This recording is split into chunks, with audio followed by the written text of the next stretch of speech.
some of your questions answered. If you're here live, thanks for joining. If you're here after the event, thanks for tuning in.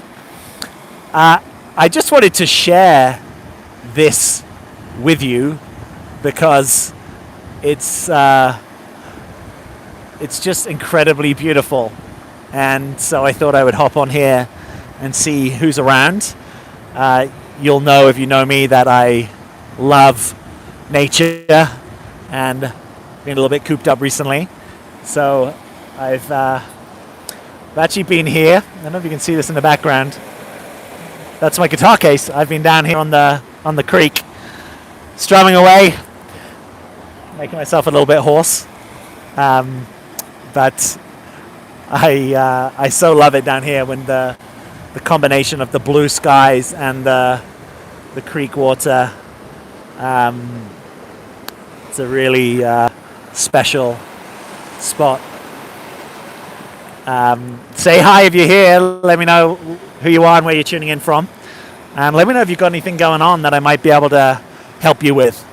Whether that's to do with dating, whether it's to do with personal growth, whatever you got going on. If I can help, I'd love to. So I'm going to see if by the way, let me know that you can hear me. I think I found a spot that is sufficiently outside of the wind, but if the wind is complicating the sound, let me know. Hey to Hazel, Cherie, Carla, and Christina, welcome. Christina is tuning in from Geneva, so that must be pretty late in Geneva, right? +8? Yeah, 1 a.m. Wow, thanks for tuning in. Hi Sandy, welcome. Hi Diana. Hi Hazel. Yeah, I have not heard from you lately. Yes, I've been a little. I've been a little bit less on YouTube. That's actually true. Shannon in Mount Shasta, welcome. That's a cool part of the world. I love that there's a breadth of people tuning in. Yeah, so let me know if you've got any questions. Here's my experience doing these lives is that usually after a while the questions pick up, and then sometimes I can't keep up with all of them. So if you have a question, get it in now, because there's more of a likelihood that I can answer it. So all's well with you. Yes, I've been a bit sinusy the last couple of days, so that has had me a bit more low key. And yeah, when the weather's like this, though, it's such a beautiful invitation to get out and about. I've also been working with a new nutrition regimen, which seems to be going pretty well, because I've had some gut issues over the years, and seems like that's really getting some traction. So yeah, thanks for asking. I appreciate you checking in.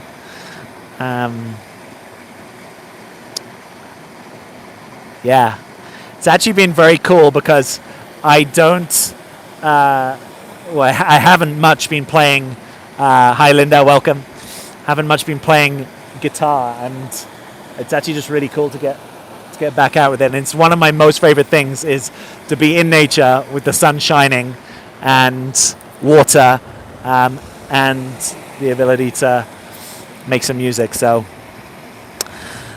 Scuba Girl, best way to pace a new relationship to make sure on the same page. Yeah, well, you know, if you've heard any of my stuff, you'll know that I'm a fan of you following your intuition, right? So let's just name that up front, that will be more powerful in a sense than anything that's particularly concrete that I might say as a sort of scaffolding for you. But the scaffolding that I prefer is to take it slower than faster. I'm of the experience that if something is meant to happen, it can happen, and you don't jeopardize that by moving too slowly.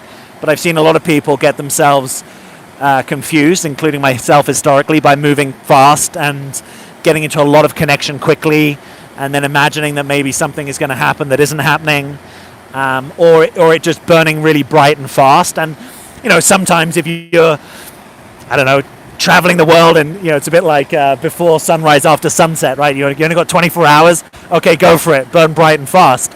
But if you want a natural relationship, then slow and steady, I think, is generally a better way of orienting. And if the guy is losing interest in that or has a problem with it, probably not your guy, right? I think when a guy's really into a relationship or into the connection and wants it to proceed, generally he's more willing to take some time. In fact, actually, some things are more precious to him, right? Even if it's like moving into being physical or sexual, sometimes that's just a bit more precious and sacred if he's really interested into it. So I don't think you lose too much by taking it slow, but you tend to risk more by taking it fast.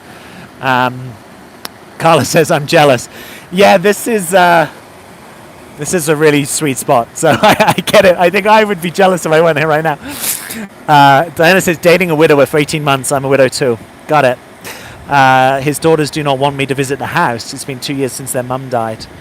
Huh. That sounds tricky. Yeah. Well, at least I guess some of your experience might, have you be able to empathize with them. I do see this space can be difficult where a guy and his daughter or daughters and how they relate and the dynamics are with a new person. And ultimately that may take some leadership from him to find the right way forward with that.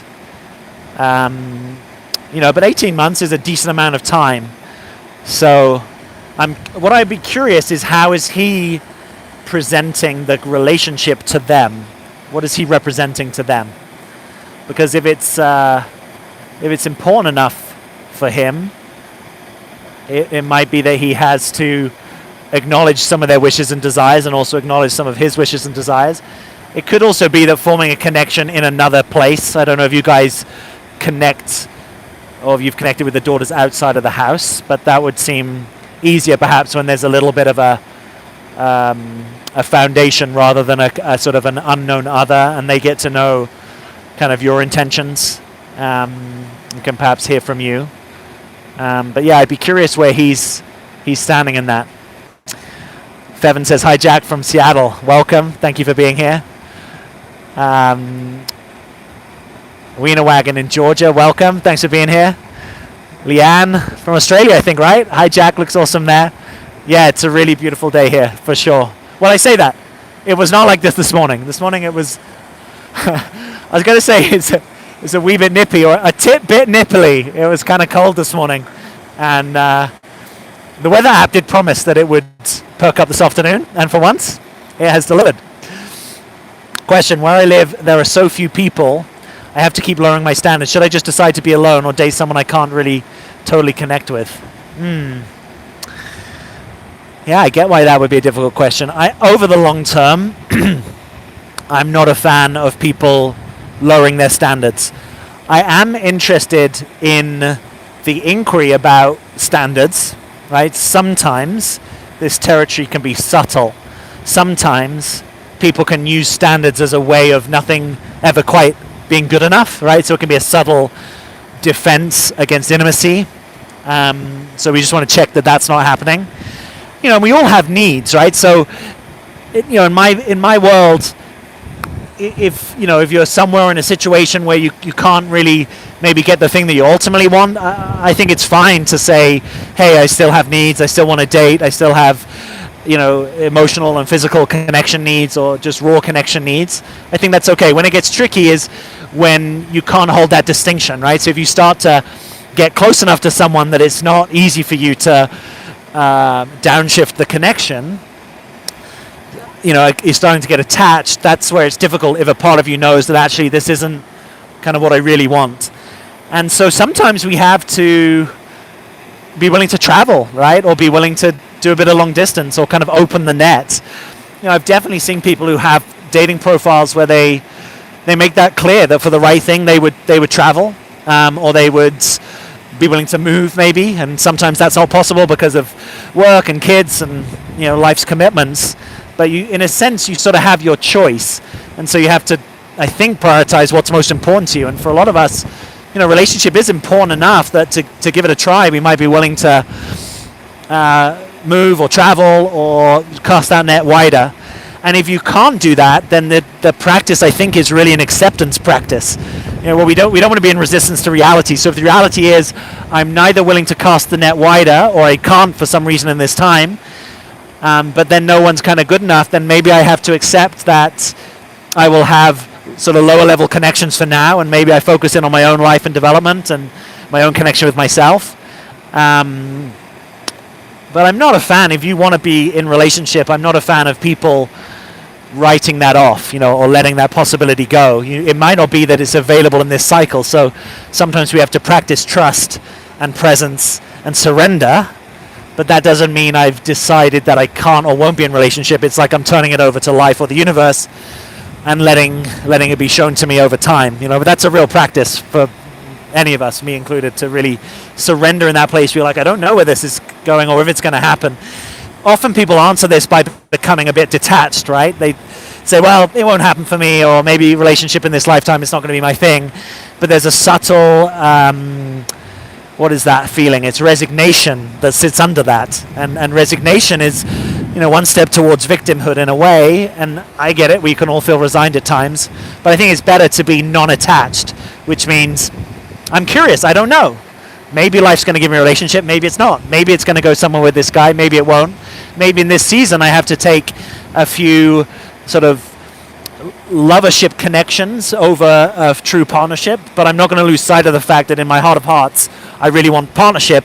And sometimes it's a question of trusting that the universe has a timeline. It just doesn't necessarily fit our timeline, right? Sometimes we're like, oh my gosh, I wish already 2 years ago that I was in this relationship. Certainly by now, I can't really wait any more time. Sometimes the universe has a slot that's available for us that is just a little bit more around the corner, and we have to lean into that. But pay attention to the background mood in your life. If the background mood is resignation, frustration, that is different than the serenity that true surrender may provide, even if at times it's really emotionally difficult. And of course, and particularly during this kind of period of lockdown, I think so many people have felt so unmet in their connection needs, so sometimes we have to meet our needs in whatever ways we can in the short term, but we need to stay true in the long term, I think. Good question, thank you for it. Sherry, my boyfriend of almost 2 years ended relationship after I asked what his intentions were. I don't understand because he said he loved me, but we're not on the same page 2 years later. Yeah, so the first thing that occurs to me to say there is, and I get that this can be really hard, being in love or loving and believing that being in relationship longer term is right for us, they are two different things. So I notice that this is a territory that gets really confusing, is the he says he loves me territory, and sometimes it can get really bad, right? He says he loves me, but actually he's addicted to something and he can't really show up at all in our relationship, right? Or he says he loves me, but he's still in a relationship with another woman. Here it might be that none of those things is going on, but that, and he may be absolutely genuine in the fact that he loves you, and maybe you can take that in as some kind of appreciation, but that actually his truth is he doesn't want to be in a committed relationship longer term. And even if it's hard right now, that might just be, I'm sure it's really hard, of course. I'm sure that's really hard. So it might just be over the long run, he's actually serving you in a weird way by letting you know that he has this intention of not being in relationship. And it might be difficult because you're actually attached to him, or maybe you saw it going another way, or maybe you were surprised to hear that was his intention. But in the long run, it's generally better that we come to these things. And it's hard, you can love someone and they might not be good for you. You can love someone and you might not be good for them. You can love someone, you can both love each other and you might not be good for each other. You can love someone and want to meet their needs but not be able to meet their needs. I mean, there's actually quite a bit of complexity beyond just the I love you. And of course the rom-com part of me wishes that just love were enough. Sometimes it is, many times it isn't. And actually being able to meet each other's needs, wanting the same things from our lives, having lifestyles that combine, having similar desires around family, stage of life. There's lots of things that go into actually, can we have a compatible relationship that meets our needs enough to be in it, Diana says they do not anything to do with me though. That was a follow-up, wasn't it? Let me see if I can scroll back and see. Oh, about, yes, the daughters, they do not, I think you say they don't want anything to do with you though. Yes, so I think that's probably going to be a real heart-to-heart with him, right? Because that could be a deal breaker for you or for him, actually, when you dig into it. And that might be a very hard thing to conclude. But I imagine it's not going to feel good over the long term for he and you to have a kind of siloed life. And that's, it's probably on him to take the leadership in that, I think. Does he really want to be in a relationship longer term with someone that's not going to be in a relationship with his kids? That doesn't seem sustainable to me. I'm curious what his values are around that. That really stuck with me. That's not your guy. I never experienced that before. Usually I drop the guys. First time I experienced it and didn't know how to react. Yeah, I get it. Yeah, quite often. I know the wind's getting up slightly. I hope you can hear me okay. Quite often we have a pattern, right, where typically we either leave someone or we are left. And sometimes it can actually be really good experience to be in the other experience, even if it's not easy. Because it can sometimes develop a truer stand in relationship, right, where we're not sort of fixed into the typically I leave or typically I am left. It's like actually we can own both sides of the polarity, and then we tend to break our pattern. He's definitely attempting to do everything to integrate our families. Got it. Huh. I wonder whether there's a role for a therapist or coach or something there. Alejandra, hello from Mexico. Hello, welcome. Leanne, after wanting a relationship for 5 years, I got into one only to find out I didn't want one. The unraveling has brought about so many questions that I don't know which uncertainty to look at first. Oh, yeah. Yeah, I get that would be probably shocking and unraveling. I like that word. I hope it hasn't been too rocky. I'm curious if your conclusion was, I don't want this relationship or I don't want any relationship. And what would let you know the answer to that? Yes, in Oz. Awesome. Hello from Reno, Nevada. It's a place I've been to on travels. So great to see you here live. Thanks. Welcome. Audra, hi everyone. Welcome to you. Bruja, hi. Bernice, I'll have to agree with you, Jack. It's happening now with a childhood friend since the 4th grade. We now have reconnected after 3 decades. Wow. That sounds like it would be probably quite amazing to reconnect with someone after 3 decades. Came in late because someone queued me for topic. I'm actually just doing a spontaneous question and answer here, so all questions relevant and welcome. Maybe if Jack sees this, he can restate. Sorry, I'm a little bit behind the times. Let me know if there's another question there. I told my lover I need a break, and he was really pissed off. And through his phone, he said I triggered him. I told him I was sorry. I had a little to drink the night before and didn't want that. But he said he doesn't want a relationship. What do you think? So, I think it would probably be good to get into a real-time conversation.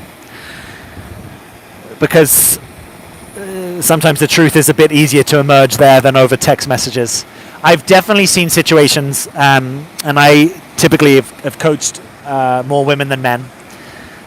I've seen situations where a female client will say to me that it's over, either because they think it's over or he thinks it's over, and it's really what's present is anger. And sometimes anger is the thing that ends a relationship, and that's kind of the right path. But sometimes it's a posture of I'm hurt, and so I'm going to reject you and push you away.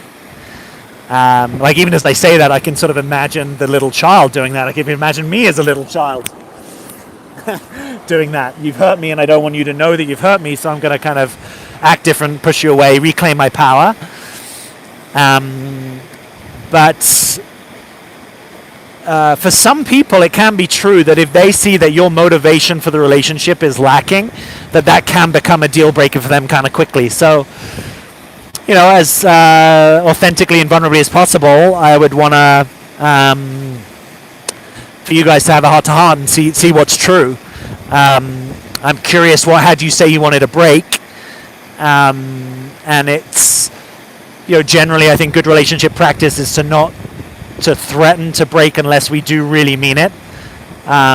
Sometimes you might even have to say there's a part of me that wonders if this has a future. There's a part of me that feels down on our relationship right now. There's maybe ways of honoring our experience in the moment that's different than threatening the break. So yeah, I think we would need to know more about both of your sides of that. So what I'm hearing, the fact that it sounds like you're not like, oh great, he wants to break up too, we're done. It sounds like now you want him back. Am I kind of intuiting that correctly? And so we want to make sure we're not in a push-pull dynamic. All relationships probably have a little bit of push-pull, but there's a gross level of push-pull, which is a sort of pattern that we can bring to relationships that, to make it interesting, I push them away, and then when they're further away, they're more interesting, so I try and reel them back in. That can be an unconscious pattern that's hard for someone to be with. I don't know if that's relevant here. Lisa, hey Jack, I've explained to the guy I'm texting that I need consistency, but he's still not showing up fully. How can I say I'm done in a high value way, please? Hey Brian, my intuition is that this level of consistency isn't going to work for me, so I want to downshift our connection. I wish you well. It's been good to be in connection with you, and my request is maybe we don't have contact for the next month. You fill in that blank, something like that. At the end of the day, I think it's more important that you communicate what you're about, what you need. We don't really get to choose how the other person sees us in that, right? In some ways, that's their business. We can be available for the impact if there's something they want to feed back. But I guess what I'm saying is I wouldn't be too worried about having to say it in a high-value way. I would be most concerned that you say it and then you do your best. But I think what you're meaning is how can I stand in my power as I say that? And I would keep it succinct. I would include something about contact if that's important to you. And if it's real, you want to let him know that it's real. This is not just, you upset me a little bit, so I'm pushing you away. This is actually, no, this isn't good for me, or I don't want this. And I actually don't want to make you wrong, right? A guy doesn't have to be wrong because he doesn't want the same type of relationship that you want. You just have to honor yourself. That's really the valuing yourself piece, right? Is that you don't blame him for not wanting what you want. You own what you want, and you proceed from there. Susan B, hi Jack, glad I caught you live. Yeah, welcome. Thank you for being here. Jenna, hello from Australia. Awesome. Hello. That's a funny username. I love your vids. I'm happy to hear that. Jennifer in Reno too. Awesome. What's the weather like in Reno today? What is a way to pull you away from a certain type? Say someone in dangerous style jobs, sought after from many, and detached mindset. I have someone that expresses they're into me and he's a good guy, but I don't feel it. The ones you want usually fade. The ones I don't care about seem to come in hot. Yes, this can sometimes be an issue. So I don't know if this is relevant to you. I'm just going to put it out there. One piece that I have seen is sometimes we can be attracted to intensity. And, a good old intense connection can be a good old intense connection. Can be a great lovership. Can be a romantic whirlwind. I typically don't see relationships that start... funny, now I'm like, I think I'm quoting a Sandra Bullock line from Speed with her and Keanu Reeves, where they talk about relationships that start in intense circumstances. I think it's relevant here. I don't think they generally go the distance, is what I've seen. And by the distance, I don't even mean that you become, a boyfriend and girlfriend for a while. Sometimes they just burn really bright, or there's a lot of sort of angst and energy that's required just to kind of sustain the connection. So I'm saying that because sometimes we have to recalibrate our palette. If we're used to the intensity thing, the connection that might actually be a more slow and steady developable, if that's a word, connection, maybe one that is less arresting, right? So it gets our attention less, or it sort of feels boring, right? Oh, these guys are boring. Sometimes it's worth trying a boring guy, not lowering your standards, but just if you've had a lot of intense connections with guys, particularly guys that do dangerous style jobs, might be worth you finding a guy that's available for connection ongoingly and just seeing what that's like. Sometimes all you have to burn through is your own boredom.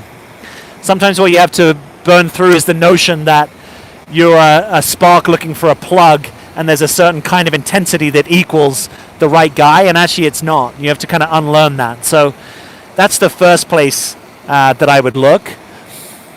Can you even notice the qualities of men that maybe you haven't been attracted to before? This can be a good practice. It actually can make you a more rounded person anyway, regardless of whether you end up wanting to be in a relationship with a guy like that. But if there's sort of guys that you've kind of been down on because maybe they're not, sparky enough or sexy enough or dangerous enough, can you actually notice the other qualities they have, which may be reliability? They may do what they say. They may be steadfast. They may be compassionate. They may be family guys. They may be all sorts of things. So it might be learning to value something that you haven't valued because your dominant attraction architecture is kind of arresting you and getting in the way, right? I sometimes use food analogies. If you like donuts, then when I offer you kale salad, you're going to be like, Jack, you're a really boring guy. That is a completely boring food. I'll go for a sugar high. But we all know that sugar highs, A, aren't sustainable, B, we tend to crash after them, and C, not healthy. So we might have to learn how to enjoy and be in connection with something else.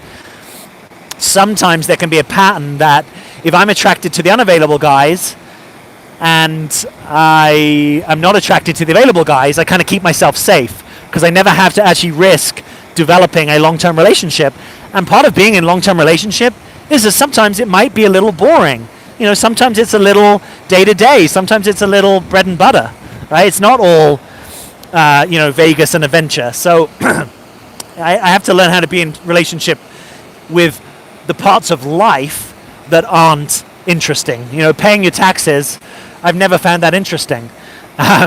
Balancing the books or the checkbook, I've never found that really interesting. It's sort of satisfying at the end of it, but not really interesting.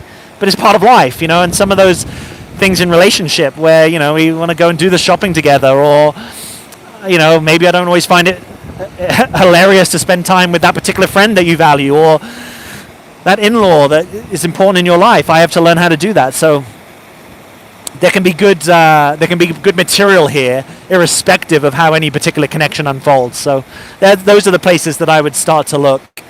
And anytime I have a judgment on boredom, let me ask the question, have I metabolized my own relationship with boredom? If I haven't, and that's work, that's boring work, but it's good work. If I've never done that, I'm probably going to find certain guys and parts of life boring and then resent it. I'm so close to reconnecting with the past love from 28 years ago, scared and excited. Yeah, I get why that would be scary and exciting. I wish you well. May that unfold for its highest potential.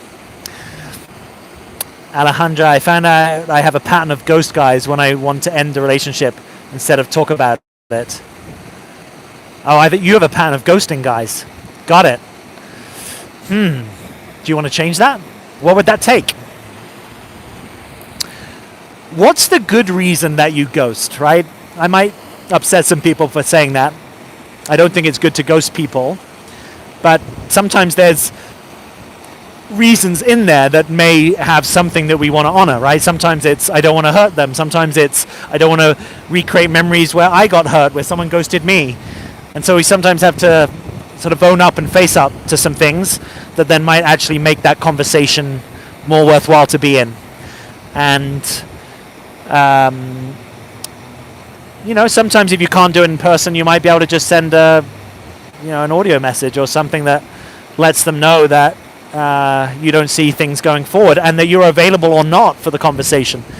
If it's really a fait accompli, by which I mean I'm definitely not wanting to go forward with this person, so in a sense, what's there to talk about? Because I'm not actually making up my mind. My mind's made up.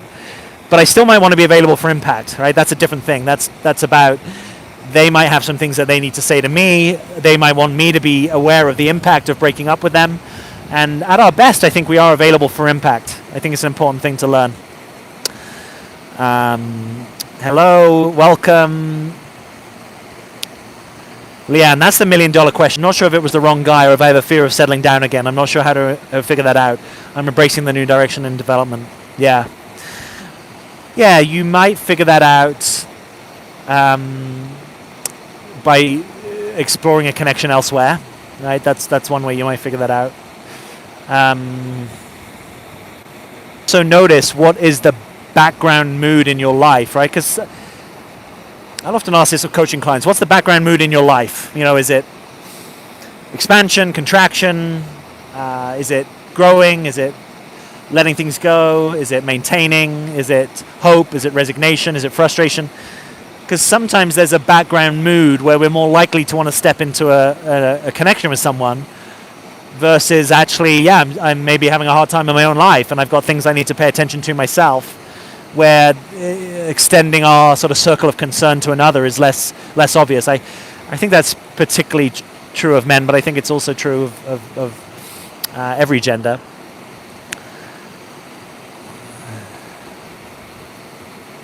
Guys that want to leave the relationship, whether through ghosting or anything else, is pretty much telling you it's not your guy. Yeah, I think I agree with that. Thanks for saying that succinctly. This is so awesome. You play the acoustic guitar. I've been wanting to learn so I can sing while playing. Yeah.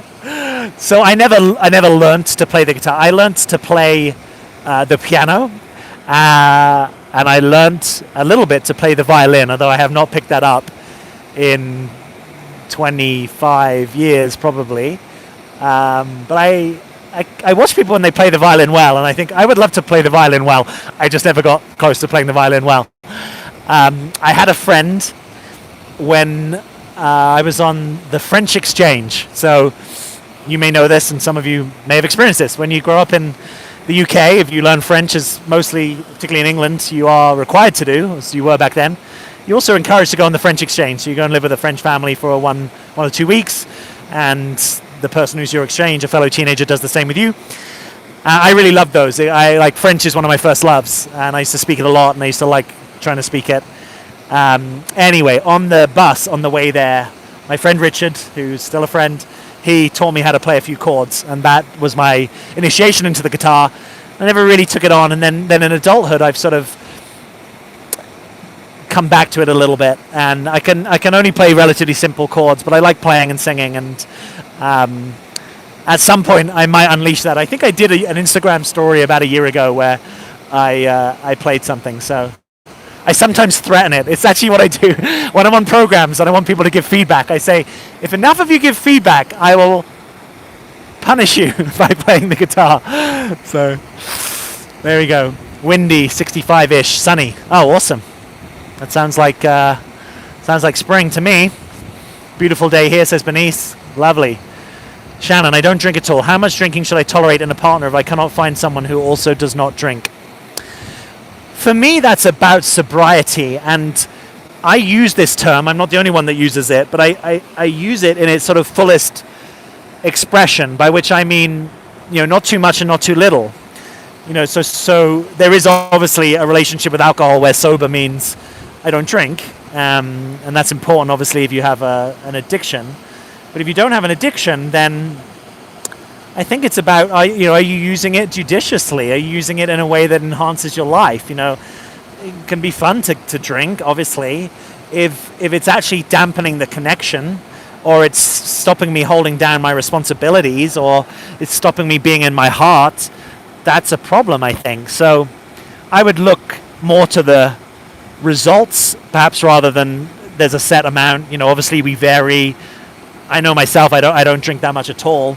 I can drink less than I used to and feel the impact more. So, for some people, a glass of wine is enough for them to act differently, and sometimes in ways that they like, and sometimes the ways that they're not. So, I think that's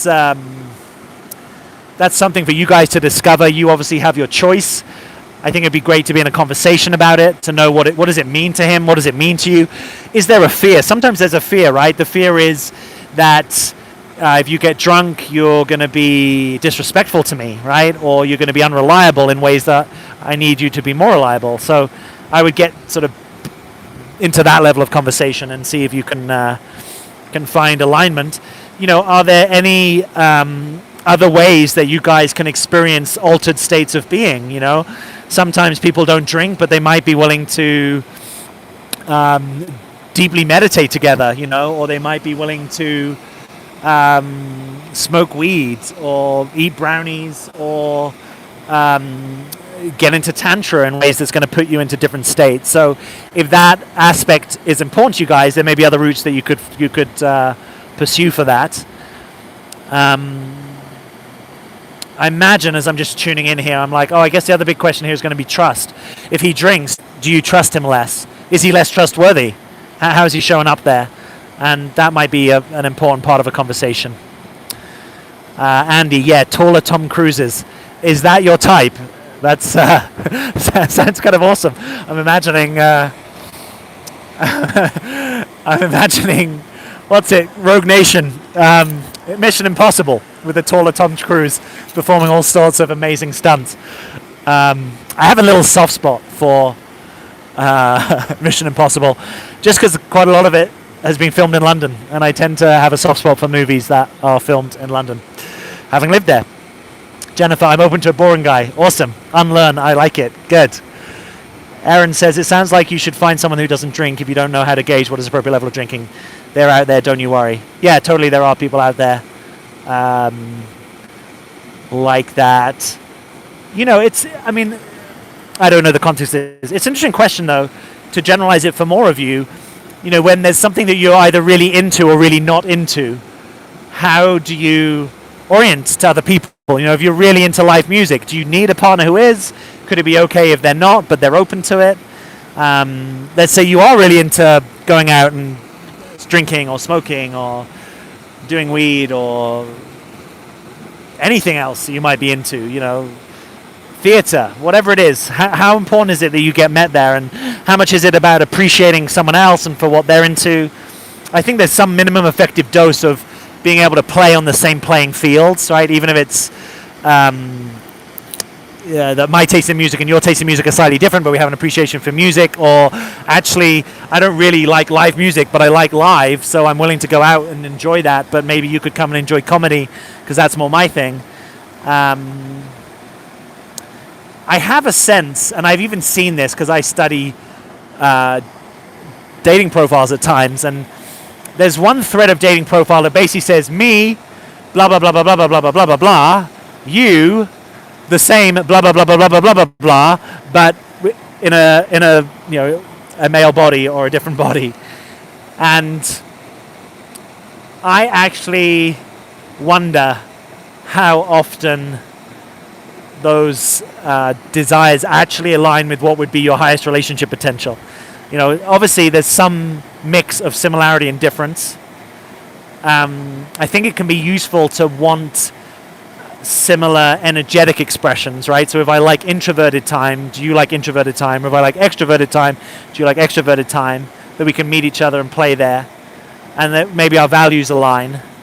But actually, I get suspicious if someone's like, I basically want the same as me, but just in a different body. That seems to miss something about the mystery and beauty of relating with the other, who is an other. They are different in ways that it's often really hard to fathom until you keep noticing. Andy, you hit it all on the head. Wow, I'll rewatch this 20 times. Thank you. I love that. Yay. I appreciate hearing that. Met a great gentleman last night. He's 11 years my junior, though. Faceplant.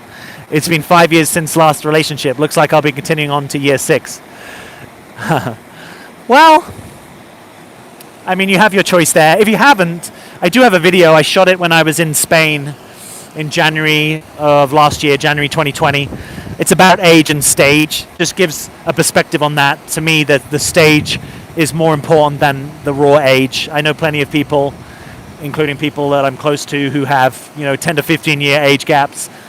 It works for them. So I wouldn't be fixed unless for some reason that's a definite no for you. And then I would say, don't lose faith. There might be something for you to learn, right? So when you're not in a relationship for 5 years, right, it might be that life has wanted to give you some singleness to have you focus on yourself, reflect more deeply, integrate some things, right? Sometimes life does that. Sometimes there's something that's a little bit of a block that life's wanting you to look at. And So even though it can be really, really, really heartbreaking and frustrating to want relationship and for it not to surface, sometimes just that deep awareness that this may be for you. It may be that there's something here. And I know this place can be really hard. I've had lots of issues with chronic pain in my history, and at times that's been so difficult that I can't even imagine. I'm like, I've tried everything, because people are like, have you tried? I'm like, yes. Have you tried? Yes, yes, yes, yes. And then there'll just be these openings where life shows me some other aspect of it. I'm like, oh, okay. Yeah, I get it. I had not noticed that, and thank you. Or I had forgotten, and thank you for re-showing me to it. And it may not be the easiest path at times, but there's normally something in it, and it's not that we have to create meaning out of everything, but just when there's a big piece like, learning how to hold down a job, or learning how to make money, or learning how to be in relationship, that this is really our path, it's precious. Even if it's really rocky, it's important to embrace it and to not just dwell in the frustration, but to allow us to metabolize our frustration so we may get to the deeper learning. That's how it's occurred to me anyway. Jennifer, I'm 48 with kids at home, 11 to 14. I'm noticing men my age are wanting younger women or are broken. Older men are retired and wanting full time from me. Not sure how to find men who mesh with me. It's a strange place in time. Yeah, I get that. You may have heard me say this, right? It only takes one, right? So even if you're accurately portraying a sociological trend, sometimes it's good for our own individual goals just to realize, okay, it only takes one. Even if he's a unicorn, although I happen to not think this is a unicorn, right? So there are many men who are unpartnered who have children and who therefore are open to being in relationship with someone that has children because they're open to blending and that. So that's probably where I would orient towards men that already are stating that they have kids and they are open or like the fact that you have kids. Yes, I can imagine that retired men would probably be less the pool to be fishing in. And life can reflect back all sorts of things, right? Are there plenty of men around your sort of age who want younger women? Yes, that might be true. And are there plenty of men that actually appreciate that there are things that are more important than age, and actually they want someone who's going to be a good partner to them, right? And being a good partner might be that we're at similar life stages, that we get each other, that we have the wisdom of experience. So I wouldn't lose faith there, and I would leave the sociology in a sense to the sociologists and the researchers. And you've got a strong filter in a way, and that can be a real blessing. It might cut down the potential dating pool, but the dating pool is huge, right? There are so many men, let's say 48 years old, plus or minus, 5 to 7 years, or even more. That's a huge dating pool, right? So cutting it down is a good thing. It's like if you're looking for a house, yeah, you might have requirements around proximity to your work, but it's also a blessing in the sense you have a strong filter. So, we can also own that and see it as a positive. Hi, Jack. Going to visit someone who lives in a different state. Met on a dating app. Feel chemistry and connection. Opinion. Well, I like that you found someone that you have chemistry and connection with. That's good. And I think we often learn by going to be with people in person. So I'm generally a fan of that. I'm a fan of staying safe. So I think it's good to let some people know where you are, or use whatever the inbuilt app features are that kind of let you share what you're up to. I'm also a fan of getting, and maybe you've done this, because if you've got chemistry and connection, maybe you've done this, talking somewhat on the phone or on a video or something, if you're going to be investing some time and energy and money to go travel. But I imagine you've done that. So yeah, I wish you well. Stay safe. Go for it. Hi, Jack. I feel a lot of anxiety in relationship. Could you say something about this? Yeah, I can relate. I mean, for a lot of us, relationships are difficult. Being with ourselves is enough sometimes, right? Being with another person, there can be a lot to that. so there is a thing that gets called generalized anxiety, and there are a few variations of how that's said. So sometimes we have already anxiety, and we're looking for something to explain it, right? And sometimes what might explain it is, oh, well, it comes up in this context, so it must be, I don't like these environments, or I don't like this person, or this person makes me anxious. And sometimes that's true, and sometimes it's a way of explaining our propensity towards anxiety. I don't think anxiety is in and of itself bad. I think sometimes it's part of the human experience. I'd encourage you to look into what helps you regulate, right? What helps you relax your nervous system? That's usually the antidote to anxiety. For a lot of us, that's to do with the autonomic nervous system, right? So it's can we start to slow down our nervous system? Can we breathe? Can we ask for what we need? Do we even know what we need? Can we trust ourselves to take breaks and take space when we need? Do I have a right to be anxious? Yeah, I think I have a right to be anxious. I think you have a right to be anxious. Sometimes we have to let people know, I'm feeling a bit anxious right now. Ideally, and actually, I'll own, I haven't always been good at this in the past. It's good to own our anxiety, to not blame people. If you notice someone is doing something that has you be anxious, right? Maybe they are anxious, or maybe they are dysregulated in their nervous system. It can be good to be able to name that, ideally from a place of not blame. It takes a bit of an awareness to do that. Is there anything your anxiety wants to say? If we treat it as a messenger for a moment, does it have a message? Is it trying to keep you safe? Is it trying to stop you recreating dynamics that you had with a previous partner or lover, or with your family of origin? Just like the inner critic, sometimes our anxiety has something of partial truth to communicate to us. It's just maybe the way it's doing it isn't having the effect on our nervous system that's most helpful, or maybe it's a partial truth and it's not the full truth. So, let's just say you could design your partner for a moment. What would they do to help you with your anxiety, right? Would they touch you? Would they put an arm around your shoulder? Would they squeeze you, right? So in the world of physical co-regulation, sometimes we squeeze each other, right? So if I were just to put my hand on your forearm and squeeze like a pulse gently, would that feel good to you? Maybe it wouldn't. Are we at optimal distance? Am I too close to you, or am I too far away? If I'm too close, you might feel anxious because I'm in your your circle of selfhood. But if I'm too far away, you might feel like I'm distant. So can you ask and modulate for what you need there?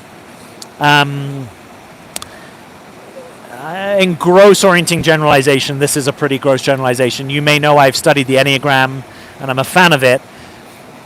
The fear types, right? 5, 6, and 7 on the Enneagram, also known as the head types. There's something about anxiety that has to do with getting up in our head, and usually then getting into a pattern of doubt or fear, right? Imagining things. For me, I get into a pattern of imagined conversation. I imagine a conversation that I need to have or may have, and somehow I imagine it going bad, or me not being understood, or the person not being on the same page as me. That can be enough to induce anxiety in my belly, which is the place I tend to hold my anxiety, even if it may be generated sometimes in my head. So, learning about your anxiety can also be a way of befriending yourself and noticing, okay, I'm a human. How do I actually work? Is it mind-generated thoughts and anticipatory thinking that is bringing anxiety into my life? Can I stop that? Maybe I can't. Can I stop it more easily when certain conditions are in place? Maybe if I'm really well regulated by temperature. I know for me, if I get really cold, I'm prone to more anxious thought. So not getting cold is a good start. So an invitation to be a practical psychologist about your life. Now you're saying it's in relationship.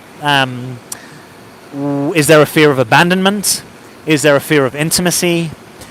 They would be the two basic fears, right? Either that we're going to get too close, or that you're going to get too far away and somehow leave me. All of that stuff can be worked on, with a good coach or therapist. For me, even just reading the sentence, adults can't be abandoned, they can only be left, children can be abandoned, that was quite eye-opening for me. Fear of abandonment hasn't possibly been the strongest fear for me, but fear of disconnection is a real fear for me. The notion that we might be in a space and you experience us as connected and I don't, and now I've got to maybe name that or ask for something or engineer something or try harder than I want to. I sometimes don't like that experience. But I also have to acknowledge my fear is sometimes leading to the disconnection, and maybe we don't have to be, uniquely connected in every moment. I just have a really deep desire to be really connected in the ways that matter to me. And sometimes that's a barrier to connection, so it's a bit ironic. So hopefully there's some good stimulus in what I'm saying there.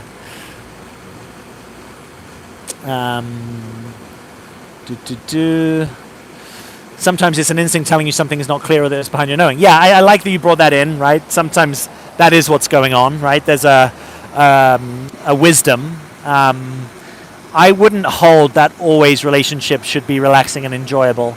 I think at some of its best it is, but I also think for most of us, we are going to have some patterns like boredom, frustration, doubt, anxiety. So I also want to be sober about that.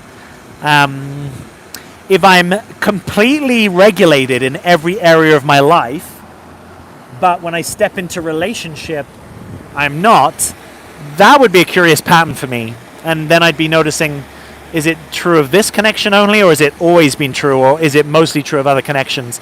Because then it might be pointing to something that is actually mine to work on, and it may be mine to work on in relationship. It may not be that I can do all the lifting. Yes, intuition versus anxiety.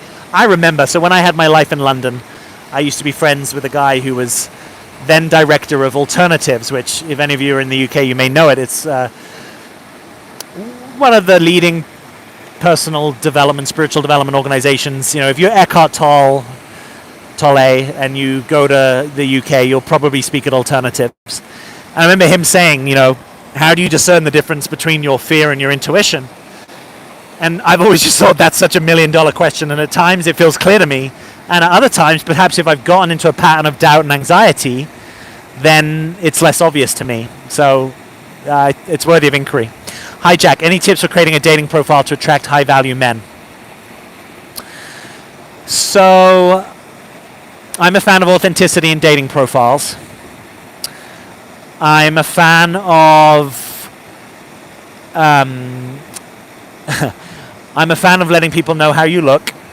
So you would be surprised, maybe this isn't for you, but there are a number of dating profiles where it's actually just confusing as to how you look, either because there's no close-ups, or because there's you and a friend, or there's you and someone else. So I would just cut anything that's a distraction. I would probably only put one picture, probably ideally with other people, so there's just really clear, hey, this is me. I would be putting myself in the context that are important to me. I would be using pictures that I've gotten feedback on that people like, right? Where perhaps I'm at my most authentic, radiant, alive. I think those are all good qualities. I would say what you're looking for in relationship or in a man. I would be curious, what is a high-value man, right? For two reasons. One, this phrase gets used a lot, and it often, in my experience, gets used without definition of terms. So the scholar in me isn't always happy about that. It seems to me that what's a high-value man for one person could be not that for another. If you mean a guy who is in his masculine, has his stuff together, holds down a career that's meaningful to him. If you want to have a family or have a family already, that he's into that. That he's also heartfelt, compassionate. Those are things that you could actually allude to through what you're saying about you or what you're saying about what you want in a relationship.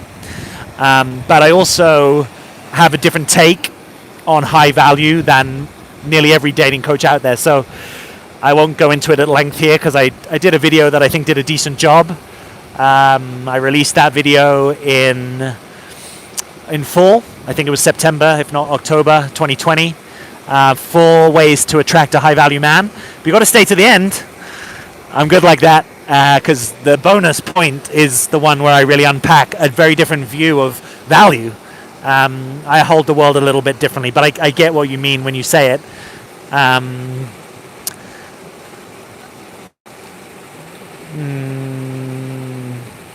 Yeah, I mean, this might be challenging to find the people, or it might be risky.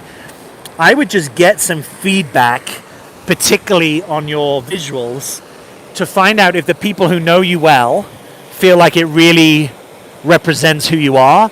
And I would also try and get feedback from men if you can, because I think, particularly if there's a collective narrative you're hearing from men, it probably holds some weight. Which is not to say that if there's a connective narrative you're hearing from women that doesn't hold weight. Obviously it does, but just there's nothing quite like the people that you're maybe trying to be attractive to giving you some feedback on what they're noticing and what seems attractive and maybe what doesn't. Again, you might have to develop a little bit of a thick skin to hear stuff like that, but I think it's good. And I think you want to have both. Obviously, a lot of men are visual, so that's sometimes the first thing that they're going to notice. So I think you want to be strong in your pictures. But then I think guys, when they're serious about a relationship, they're going to read more, right? When guys are mostly interested in, hookups, they're probably going to read less. But I've seen some of the data. I think men read profiles on average slightly less than women, but the percentage is still high enough that you want to do a great job of it. And for me, that would include the grammar being correct. It would include saying something that's perhaps a little intriguing that they're unlikely to read somewhere else. I would also want to say something heartfelt. So I kind of want to cover the boxes that I can show you I have some heart and soul. I can show you I have some intellect.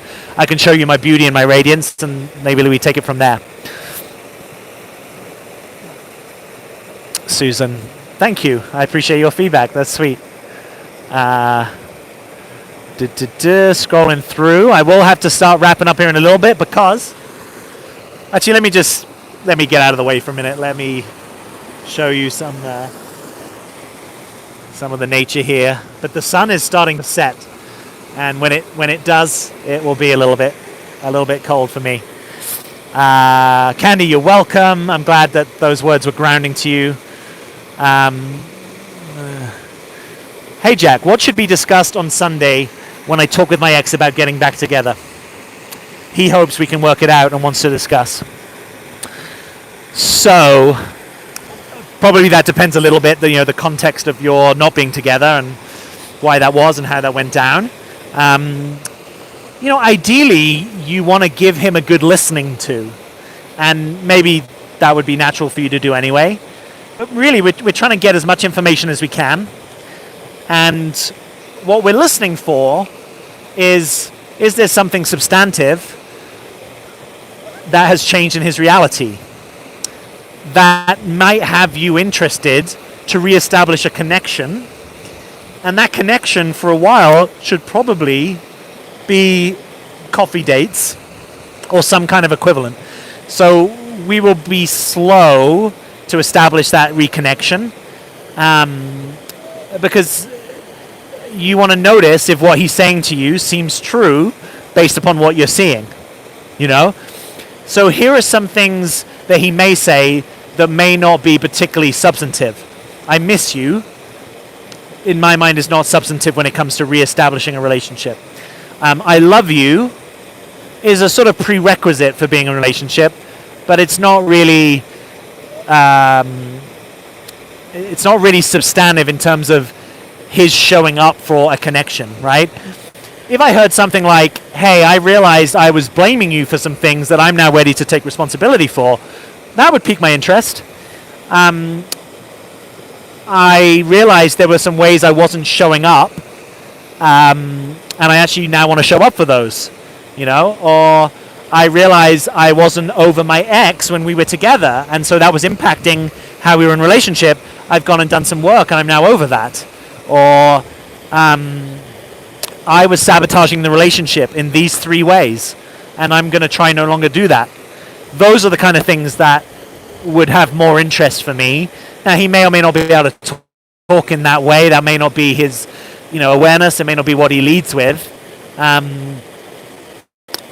But if he says that I miss you, I love you, just take it as a compliment.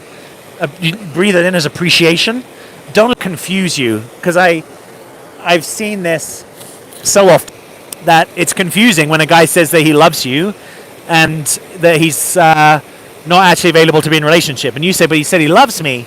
And in your world, you might be thinking, but if I said to him or any guy that I loved them, I would only be saying that because I wanted to be back together. And that may not be true for him. I'd much rather hear, I want to be back together. I've done some work. I'm doing some work. I've seen a therapist. I've seen a coach. I've been in a men's group. I've been doing some reading. I've been watching some YouTube videos. Like, what has he been doing that might make something different? And then you don't have to believe him. You take it in. You say, thank you for sharing. I like hearing that. But then you let time be your friend. You let time show you if that's true. Because it's hard being a guy, and maybe not just a guy, but I know it being a guy. It's hard being a guy when you miss your ex. That's a hard experience. And you might want to reconnect. And, that reconnection may be mutually beneficial. It may not be. But it may be a different thing than I'm ready to roll my sleeves up and get in the trenches with you and make this relationship work. That's a different thing. I think that's what I want to say about that. CJ, good to see you. Thanks for being here. How do you discern a man lying with the first words out of his mouth versus him feeling ashamed or for self-preservation? Well,